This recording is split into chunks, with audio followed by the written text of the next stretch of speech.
Decision होता क्या है, डिविडेंड डिसीजन को कौन कौन से फैक्टर्स इफेक्ट करते हैं, ये चीजें हम लोगों ने मेन करनी है। पहले तो ये पता होना चाहिए कि डिविडेंड क्या है। हमने ये पहले भी एक वीडियो में किया था। डिविडेंड क्या है? जो अमाउंट जो हम लोग रिटर्न पे करते हैं शेयर होल्डर्स को आउट ऑफ प्रॉफिट्स, जो भी हमारे पास सरप्लस फंड्स होते हैं उसमें से हम पैसा पे करते हैं, उसको डिविडेंड कहते हैं। अब डिविडेंड डिसीजन में क्या देखा जाएगा कि कितना डिविडेंड देना है और कितना पैसा अपने पास रखना है। अगर हमें कोई प्रॉफिट हो रहा है तो ऐसा तो नहीं है ना कि सारे का सारा पैसा हम लोग शेयर होल्डर्स को बांट देंगे, हमें पैसे की जरूरत ही नहीं है। तो हमें कुछ ना कुछ पैसा अपने पास रखना पड़ेगा और कुछ पैसा हम लोग क्या करते हैं, आगे डिस्ट्रीब्यूट करते हैं। और फिर हमने अब ये डिसाइड करना है कितना पैसा अपने पास रखा जाएगा और कितना पैसा जो है वो आगे डिस्ट्रीब्यूट किया जाएगा। So this decision is concerned with distribution of surplus fund, कि कितने फंड्स आप लोगों ने डिस्ट्रीब्यूट करने हैं। The profit of the firm is distributed among various parties. अब जितना भी हमारा पैसा है, अब उसी पैसे में से हमने क्रेडिटर्स को पैसा देना है, एम्प्लॉइज को सैलरीज देनी है, डिबेंचर होल्डर्स को इंटरेस्ट देना है और शेयर होल्डर्स को डिविडेंड देना है। So payment of interest to creditors, अब लिखा है आगे वही चीजें, और payment of interest to creditors and interest to share holders, या सॉरी डिबेंचर होल्डर। अब इनको तो पेमेंट इंटरेस्ट की हो गई और ये हमारी क्या है, फिक्स्ड लायबिलिटी, हम उनको मना नहीं कर सकते। डिबेंचर्स के ऊपर जो इंटरेस्ट पे किया जाता है वो फिक्स्ड होता है। सो व्हाट कंपनी और finance manager has to decide is what to do with the residual profit. कहते हैं अब जैसे हमारे पास जो पैसा बचा, फिक्स्ड लायबिलिटी तो हमने पे कर दी, जो हमने क्रेडिटर्स को पैसा देना था, इंटरेस्ट देना था, डिबेंचर्स को इंटरेस्ट देना था, हमने दे दिया। अब जो पैसा बच गया है, रेजिडुअल प्रॉफिट जो आपके पास है, उसका क्या करना है। अब नेक्स्ट लाइन के ऊपर उन्होंने ऑप्शन दी है कि आपने करना क्या है। The surplus profit is either distributed to equity shareholders, कहते हैं या तो आपके पास जो सरप्लस फंड्स हैं आप उनको इक्विटी शेयर होल्डर्स को डिस्ट्रीब्यूट कर दो in the form of dividend, पहली ऑप्शन ये। और दूसरी ऑप्शन क्या है, या फिर आप कुछ पैसा अपने पास रिटेन्ड अर्निंग्स यानी कि रिजर्व्स की फॉर्म में अपने पास रख लो। So under dividend decision, the finance manager decide how much to be distributed in the form of dividend and how much to keep aside as retained earning. तो please इस चीज को अंडरलाइन कर लो, क्योंकि हमने यहाँ पे सिर्फ ये दो चीजें ही पढ़नी है। मतलब डिविडेंड डिसीजन का मतलब ही क्या है, कितना आप लोगों ने डिस्ट्रीब्यूट करना है और कितना आपने रिटेन्ड अर्निंग्स रखनी है। ये दो डिविडेंड डिसीजन आपको लेने पड़ते हैं। अब कौन से फैक्टर्स इफेक्ट करेंगे, हम किस हिसाब से ये डिसाइड करें कि हम ज्यादा पैसा डिस्ट्रीब्यूट करें या कम पैसा डिस्ट्रीब्यूट करें in the form of dividend. अब ये फैक्टर्स हम लोगों ने यहाँ पे डिटेल में पढ़नी है। सो फर्स्ट वन लिखा है इन्होंने अर्निंग। आपकी अर्निंग के ऊपर डिपेंड करता है। अगर तो कंपनी की अर्निंग ज्यादा है तो ज्यादा डिविडेंड दे दो, कम है तो फिर कुछ अपने पास भी रखना पड़ेगा। So dividend are paid out of current and previous years earning, या तो कुछ पिछले साल का पैसा पड़ा होगा या इस साल जो मुझे प्रॉफिट हुआ है उसी में से डिविडेंड हम दे सकते हैं। If there are more earning, अब क्या लिखा है कि अगर कंपनी की अर्निंग जो है वो ज्यादा है तो फिर कंपनी क्या करेगी, हाई रेट ऑफ डिविडेंड जो है वो डिविडेंड डिक्लेयर करेगी।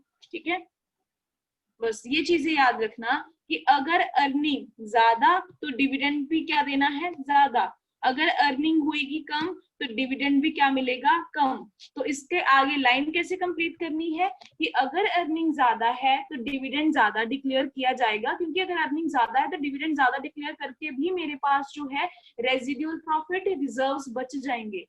अगर पैसा ही कम है और वो भी पैसा मैंने डिविडेंड की फॉर्म में डिक्लेयर कर दिया तो मेरे पास क्या बचेगा, कुछ भी नहीं। तो फिर हम क्या करेंगे, अगर मेरे पास अर्निंग कम है डिविडेंड कम देंगे और कम जो बाकी पैसा बच जाएगा वो हम लोग रिजर्व्स में ट्रांसफर कर देंगे। अब लाइन कंप्लीट हो गई। अब यहाँ पे इन्होंने ये लाइन लिखी है, दोबारा से मैं यहाँ पे पढ़ रही हूँ। If there are more earnings and company declare high rate of dividend, whereas low earning period में कंपनी जो डिविडेंड है जो उसका रेट है वो भी कम डिक्लेयर करेगी। पहली बात क्लियर, अर्निंग ये अर्निंग के ऊपर मेरा डिविडेंड जो है वो डिपेंड करता है। नेक्स्ट लिखा है स्टेबिलिटी इन अर्निंग। देखो पहले में बात करी है जो प्रॉफिट्स हैं कि प्रॉफिट इस बार ज्यादा हुआ है कम हुआ है, तो उसके अकॉर्डिंगली मैं ये डिसाइड करूंगी डिविडेंड ज्यादा देना है या कम देना है। दूसरी बात है अर्निंग आपकी स्टेबल है या नहीं है। हर साल आपको ज्यादा प्रॉफिट होता है, जैसे पिछले साल भी मुझे जैसे है 10 लाख 10 लाख प्रॉफिट हुआ, ठीक है। उसके बाद उससे पहले भी मेरे को 10 लाख प्रॉफिट हुआ, उससे पहले भी 10 लाख, एक बार 9 लाख, मतलब ऑलमोस्ट मेरे जो अर्निंग्स हैं वो क्या है, स्टेबल। 10 लाख के करीब ही या 20 लाख के करीब ही हर बार प्रॉफिट हो रहा है। या कई बार ऐसे होता है एक साल प्रॉफिट हो गया, दूसरे साल लॉस हो गया, तीसरे साल ठीक ठाक रहा, फिर उसके बाद प्रॉफिट हो गया। ये स्टेबिलिटी नहीं है। मीनिंग समझ में आ गया? स्टेबिलिटी इन अर्निंग का मतलब क्या है, अर्निंग्स आपकी स्टेबल है या नहीं है पिछले सालों में। सो कंपनी जिनकी अर्निंग स्टेबल है, स्मूथ अर्निंग है, वो प्रेफर करेंगी हाई रेट ऑफ डिविडेंड, क्योंकि मुझे पता है हर साल इतना प्रॉफिट हो जाना है, पैसा दे दो लोगों को। अगर मुझे कहीं ऐसा लगता है कि भी इस साल प्रॉफिट हुआ है, पिछले साल तो लॉस हो गया था, उससे पिछले साल, क्या पता इस साल फिर लॉस हो जाए, फिर कहते हैं अगर आपकी अर्निंग ऐसे है, अनस्टेबल है, तो प्लीज आप लोग जो है अपने डिविडेंड जो आपने डिक्लेयर करना है वो आप कम डिविडेंड डिक्लेयर करोगे, ज्यादा डिविडेंड डिक्लेयर नहीं करोगे। क्योंकि इस एक साल लोगों को ज्यादा दे दिया, दूसरे साल शेयर होल्डर आपसे ज्यादा एक्सपेक्ट कर रहे हैं, फिर आपको लॉस हो गया, आपने उनको कुछ भी नहीं दिया। तो इस तरीके से नहीं होना चाहिए। अगर हमारी अर्निंग्स अच्छी हैं, स्टेबल हैं, तो हमारा डिविडेंड क्या होएगा, ज्यादा। अगर अर्निंग स्टेबल नहीं है तो डिविडेंड भी क्या होएगा, हमारा कम डिक्लेयर होएगा, लो रेट ऑफ डिविडेंड जो है उनको दिया जाएगा। अब बात करते हैं नेक्स्ट पॉइंट की, कैश फ्लो पोजीशन। अर्निंग्स हो गई हमारी, स्टेबिलिटी भी हो गई, अब हम बात कर रहे हैं कैश फ्लो की। Paying dividend means outflow of cash. अब डिविडेंड हम कैश की फॉर्म में देते हैं ना लोगों को, तो अब हम उनको पैसा दे रहे हैं, तो इसका मतलब क्या है कि हमारे हाथ से पैसा जा रहा है। Company declare high rate of dividend only when they have surplus cash. तो कहते हैं अगर हमारे पास लिक्विडिटी पोजीशन हमारी अच्छी है, सरप्लस कैश है, तो डिविडेंड दे दो। अगर हमारे पास शॉर्टेज ऑफ कैश है तो लो रेट ऑफ डिविडेंड दे दो, या कम डिविडेंड दे दो, या नो डिविडेंड दे दो, मतलब नो डिविडेंड, कुछ देना ही नहीं है उनको, ठीक है। तो ये चीजें हमारी डिपेंड करती हैं। तो क्या आएगा, कैश फ्लो पोजीशन अगर ज्यादा है तो ज्यादा डिविडेंड, अगर कैश फ्लो पोजीशन कम है तो डिविडेंड भी क्या हो जाएगा मेरा, कम, यानी कि लो रेट ऑफ डिविडेंड डिक्लेयर किया जाएगा। अब आती है नेक्स्ट, ग्रोथ अपॉर्चुनिटी की बात करिए। अगर तो मुझे ये लगता है कि फ्यूचर में मैंने कोई काम करना है, फ्यूचर में मैंने यूनिट बनानी है, फ्यूचर में मैंने ब्रांच खोलनी है, कोई और लाइन ऑफ प्रोडक्ट लेके आना है, तो फिर क्या करना पड़ता है। अगर हम फ्यूचर के लिए कुछ डिसाइड कर रहे हैं कि हम अगले साल कार लेके आएंगे, घर बनाएंगे, तो पैसा जोड़ना पड़ेगा ना। अगर तो ग्रोथ करनी है फ्यूचर में, आपको लगता है फ्यूचर में आपके पास और एवेन्यूज हैं, आपके पास और ऑप्शंस हैं, तो पैसा जोड़ना पड़ेगा। फिर डिविडेंड क्या डिक्लेयर करेंगे, कम डिविडेंड डिक्लेयर करेंगे, ज्यादा हमारी क्या होंगी, रिटेन्ड अर्निंग्स। तो क्या लाइन आएगी फिर कि अगर ग्रोथ अपॉर्चुनिटीज हमारे पास ज्यादा हैं तो आप लोग क्या करोगे, डिविडेंड कम डिक्लेयर करोगे और रिटेन्ड अर्निंग्स हमारी ज्यादा होंगी, ज्यादा पैसा सेव करोगे। अगर मुझे लगता है कि बिजनेस ऑलरेडी बड़ा स्टेबल है, मुझे और कुछ करने की जरूरत नहीं है बिजनेस में, तो फिर आप लोग क्या करोगे, नो ग्रोथ अपॉर्चुनिटीज, डिविडेंड ज्यादा डिक्लेयर कर दो। फिर आपने सेव करके क्या करना है पैसा, फिर आप डिक्लेयर कर दो। सो यहाँ पे हम लोग ये पॉइंट पढ़ रहे हैं, if a company has a number of investment plans, कि कहाँ पे पैसा लगाना है, बिजनेस के पास बहुत सारे इन्वेस्टमेंट प्लान्स हैं, then it should reinvest earnings of the company, ठीक है। तो उनको अपनी अर्निंग को री इन्वेस्ट करना पड़ेगा। As to reinvest in investment project, company has two options। अब कंपनी ने जब इन्वेस्टमेंट करनी है, फॉर एग्जाम्पल मैंने कोई और कंपनी खोलनी है, ये मेरा इन्वेस्टमेंट प्लान है कि मैं एक और डिपार्टमेंट खोलूंगी, तो कहते हैं अगर आपने इन्वेस्टमेंट करनी है तो पैसा चाहिए। सो कंपनी के पास दो ऑप्शन है, या तो वो एडिशनल कैपिटल रेज कर ले या अपना पैसा यूज कर ले। So the retained earnings are cheaper source और इसमें आपको कोई फ्लोटेशन कॉस्ट, कोई ब्याज, आपकी इंटरेस्ट ऐसा कुछ भी पे नहीं करना पड़ेगा, कोई लोन सैंक्शन नहीं कराना पड़ेगा, तो फिर बेटर क्या है, अपना पैसा यूज कर लेते हैं। यही कहा है ना मैंने कि अगर मेरा इन्वेस्टमेंट प्लान है, उसके लिए मुझे चाहिए पैसा, या तो मैं अपना पैसा यूज करूं, ठीक है, या मैं रिटेन्ड अर्निंग्स यूज करूं, या मैं बाहर का पैसा यूज करूं। बाहर का पैसा कहते बड़ा महंगा पड़ेगा, इंटरेस्ट भी दो, प्रोस्पेक्टस इशू करो, या फिर आप लीगल फॉर्मेलिटीज कराओ, अगर लोन लेना है तो सैंक्शन कराओ। बेटर ये है कि इतनी फॉर्मेलिटीज क्या फुलफिल करनी है, अपना पैसा यूज कर लो। फिर अपना पैसा यूज करना है तो वो कैसे होएगा, लास्ट लाइन में लिखा है, पढ़िए ध्यान से। If companies have no investment or growth plan, फिर तो क्या कर दो, पैसा डिस्ट्रीब्यूट कर दो, जो मैंने आपको सबसे पहले बताया। पैसा अगर आपने कोई आगे कुछ भी नहीं करना, कोई इन्वेस्टमेंट नहीं करनी, गाड़ी बंगला सब कुछ आपके पास है, फिर कहते डिविडेंड दे दो लोगों को। पर अगर आप लोगों ने क्या करना है, आपने कुछ आगे फ्यूचर में ग्रोथ करनी है, फिर पैसा ज्यादा चाहिए, फिर डिविडेंड क्या करेंगे, कम डिक्लेयर करेंगे। So generally mature companies declare more dividend, whereas growing companies जो हैं वो retained earnings ज्यादा रखती हैं, क्योंकि उनको अपनी ग्रोथ करनी पड़ती है। So इसीलिए लिखा है कि जो भी आपने डिसीजन लेना है वो कंपनी के ऊपर डिपेंड करता है कि कंपनी की फाइनेंशियल पोजीशन कैसी है, कंपनी के पास पैसा ज्यादा है या कंपनी के पास पैसा कम है। अकॉर्डिंगली हम लोग ये डिसाइड करेंगे कि हमने फ्यूचर में क्या करना है। ठीक है जी, आई होप आप लोगों को यहाँ तक पॉइंट थोड़ा बहुत क्लियर हो गया होगा।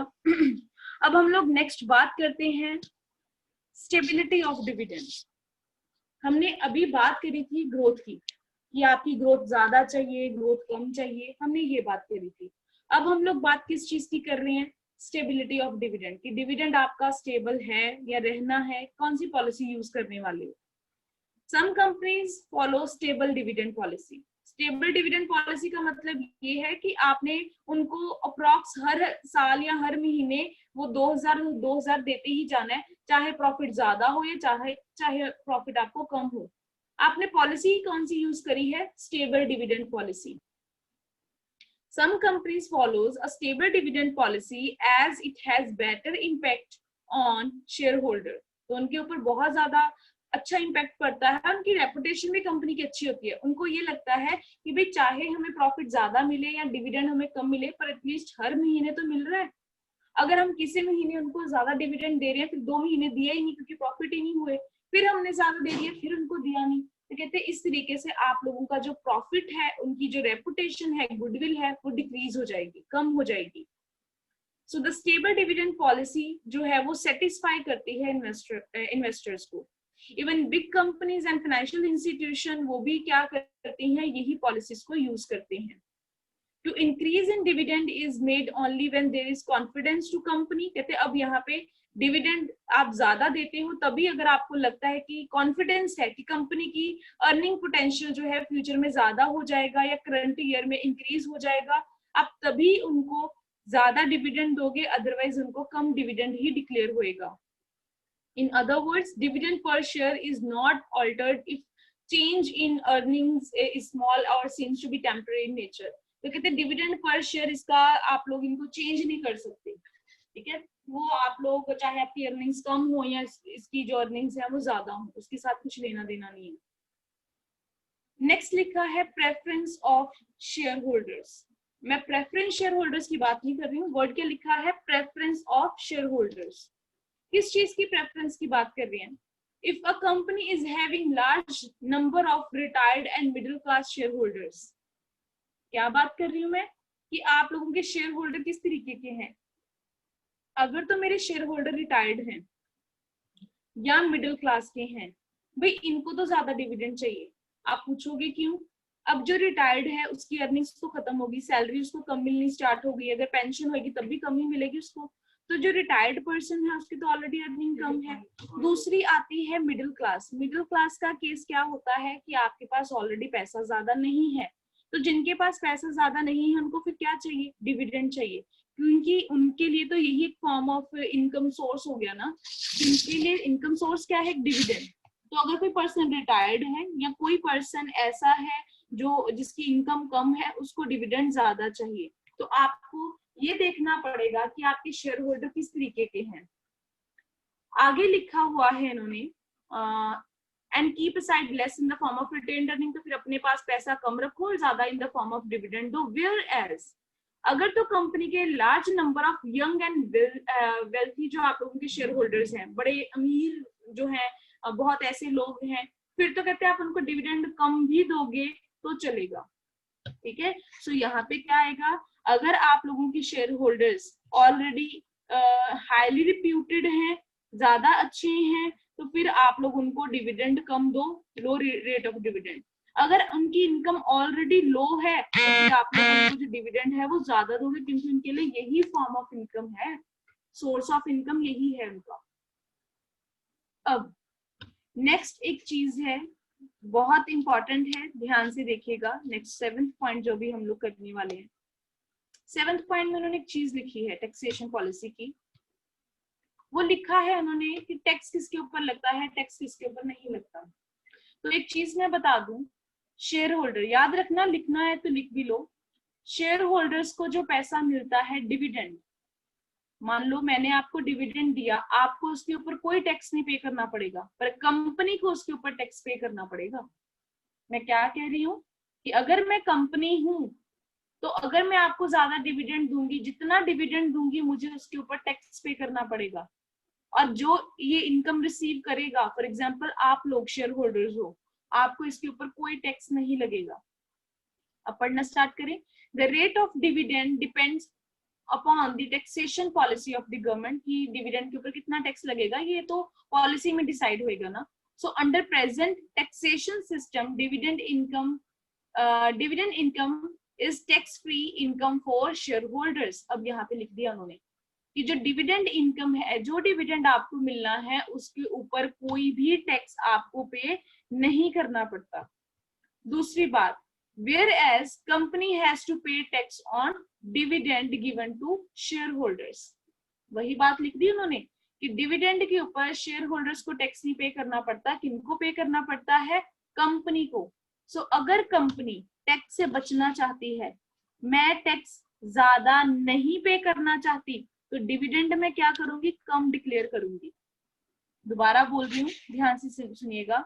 अगर मैं टैक्स आपको ज्यादा नहीं पे करना चाहती, मुझे लगता है कि मैं जितना डिविडेंड ज्यादा डिक्लेयर करूंगी टैक्स तो देना पड़ेगा, मैं नहीं देना चाहती टैक्स, तो डिविडेंड फिर मैं कम दूं लोगों को। और अगर मैं टैक्स पे कर सकती हूँ, ठीक है, अगर मुझे टैक्स के साथ कोई भी ऐसा प्रॉब्लम नहीं है, तो डिविडेंड ज्यादा डिक्लेयर कर दो।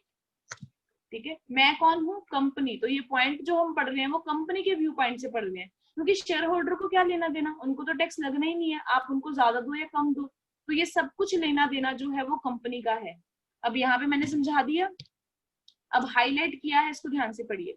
If tax rate is higher, अगर टैक्स ज्यादा पे करना पड़ा तो कंपनी क्या करेगी? फिर कम डिविडेंड डिक्लेयर करेगी। नहीं तो कंपनी की तो बहुत ज्यादा हो जाना है कि 10,000 पहले आपको डिविडेंड दे, फिर 10,000 के ऊपर टैक्स भी जो है पे करे गवर्नमेंट को, ये तो मेरा डबल काम हो गया। ठीक है, वेयर एज अगर तो टैक्स रेट आपका लो है, ठीक है, फिर कंपनी क्या कर दे? डिविडेंड ज्यादा डिक्लेयर कर दे। यहाँ तक क्लियर हो गया? तो ये आपके जैसे कॉम्पिटिटिव नेक्स्ट एग्जाम आते हैं, नेशनल ओलंपियाड वगैरह, तो वहां पे ये हर बार एक क्वेश्चन आ जाता है कि टैक्स किसके ऊपर लगता है, कौन पे करता है टैक्स? डिविडेंड के ऊपर टैक्स लगता है, पे कौन करता है? कंपनीज पे करती हैं। और कौन नहीं पे करता? शेयर होल्डर्स पे नहीं करते। तो ओलंपियाड के लिए अभी रेडी कर लो, ये क्वेश्चन आपको आएगा। नेक्स्ट पॉइंट लिखा है इन्होंने, आपने कहते हैं कैपिटल मार्केट कंसिडरेशंस को चेक करना है। कैपिटल मार्केट कंसिडरेशंस क्या कहती हैं? If capital market can easily be assessed or approached, then there is enough demand for securities of the company, then company can give more dividend and raise capital by approaching capital market. अगर तो आप लोग easily capital market में enter कर सकते हो, ठीक है, आप लोग जो है easily, आपको लगता है कि आपकी सिक्योरिटीज की enough डिमांड है, कंपनी की प्राइजेस उनके easily रेज कर सकते हैं, तो फिर कहते हैं आप लोग ज्यादा डिविडेंड डिक्लेयर कर दो, क्योंकि आपको फायदा है, आपकी भी डिमांड भी ज्यादा है, लोग आपकी चीजें भी खरीद रहे हैं, आपके शेयर्स खरीद रहे हैं, मार्केट में आपकी अप्रोच ज्यादा है तो ले लो। अगर आपको लगता है but if it is difficult for company to approach and access capital market, आपके लिए मुश्किल है, देन कंपनी क्या करेगी, कम डिक्लेयर करेगी रेट ऑफ डिविडेंड और ज्यादा पैसा रिटेन्ड अर्निंग अपना जो है वो रिजर्व्स के फॉर्म में रखेगी अपने पास। अगर तो मुझे लगता है कि मैं इजीली कैपिटल मार्केट से कल को पैसे की जरूरत हुई तो मैं कैपिटल मार्केट से ले सकती हूँ, सिंपल सी बात। तो फिर कहते हैं आप ले सकते हो पैसे, तो अब सेव करने की क्या जरूरत, फिर अब डिविडेंड दे दो, जब पैसा चाहिए होएगा हम मार्केट से ले लेंगे। पर अगर आपको लगता है कि आप मार्केट से बार बार जाके पैसा नहीं ले सकते, आप कैपिटल मार्केट को अप्रोच नहीं कर सकते हर बार क्योंकि आपके लिए डिफिकल्ट है, आपकी कंपनी इतनी बड़ी नहीं है, फिर हम वहां से तो पैसा ले नहीं सकते कैपिटल मार्केट से, तो हम क्या करेंगे, अपना पैसा संभाल के रखेंगे और डिविडेंड कम डिक्लेयर करेंगे। अब आता है लीगल रिस्ट्रिक्शंस। कौन सी रिस्ट्रिक्शंस की ये बात कर रहे हैं, इन्होंने लिखा है companies act has given certain provisions regarding the payment of dividend. कौन सी प्रोविजंस की बात करी है, apart from companies act there are certain internal provisions of the company, that is whether the company has enough flow of cash to pay dividend or not। अगर तो आपके पास enough fund available है तो दे दो, अगर आपको लगता है कि आपकी लिक्विडिटी इससे कोई इफेक्ट नहीं होने वाली तो डिविडेंड दे दो। अदरवाइज लीगल रिस्ट्रिक्शन ये कहती है कि आपके पास इतनी लिक्विडिटी पोजीशन होनी चाहिए कि आप लोग डे टू डे एक्सपेंसेस को मीट आउट कर सको, शेयर होल्डर्स को सारा पैसा नहीं बांटना आप लोगों ने। आगे लिखा है The payment of dividend should not affect the liquidity of the company। ये लीगल रिस्ट्रिक्शन है, लोगों को शेयर होल्डर्स को खुश करने के चक्कर में हमने लिक्विडिटी पोजीशन खराब नहीं करनी, तो अपना पैसा अपने पास रखेंगे। अगर लिक्विडिटी पोजीशन इतनी अच्छी नहीं है, अगर बहुत ज्यादा पैसा अवेलेबल है फिर बांट सकते हो आप लोग। नेक्स्ट बात करी है कॉन्ट्रेक्चुअल कंस्ट्रेंट्स।